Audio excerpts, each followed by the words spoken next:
Let's do an update on my moldy rice balls. I haven't checked these since I put them away, and they've just been sitting by the radiator, which is probably not ideal. So I don't really expect these to have worked out, but let's check it anyway. It surprisingly smells pretty good, and we've got like little mold growths all over it. But to be honest, I don't think it's the right mold. If we check the ones below, I think I'm gonna be, I don't think this has worked out. So we've got like black mold there. So I'm gonna, it still smells fairly good though, but I think I'm gonna have to throw these away. Obviously I'm not just gonna throw them away, I'm gonna compost these. You know, that was just sort of like a fun experiment. I think what I might do is when I'm back in Korea, try and find somewhere that makes this kind of stuff and learn properly from them.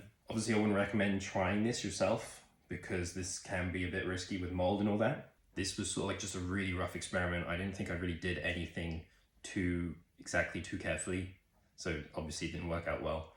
But in the meantime, I'm gonna go throw these in the compost. So I did come up with a few reasons I think this went wrong, and a lot of these are just like little things that were just probably just negligence.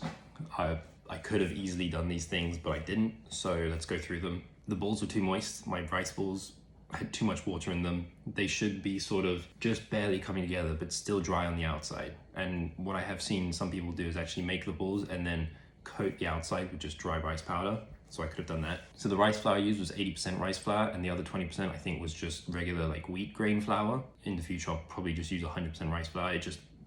I thought I was grabbing 100% rice flour, but it turns out it wasn't. The hay that I was using, I think probably not ideal because I think it might have been like a mix of different things. I think I should have used like straw, like purely wheat straw or barley straw, ideally rice straw. But actually in Korea, what I noticed is that they actually use pine needles too to help inoculate.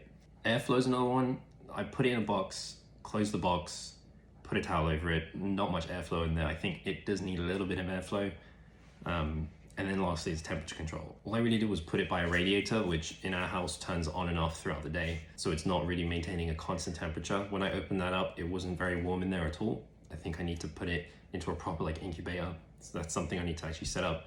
I don't want to use my dehydrator because I was using it for other things at the time. There's a lot to work on, and I don't think I can do it right now. I'll have to do it maybe later in the year and maybe even build like a whole incubator setup somehow, but that's future content, right?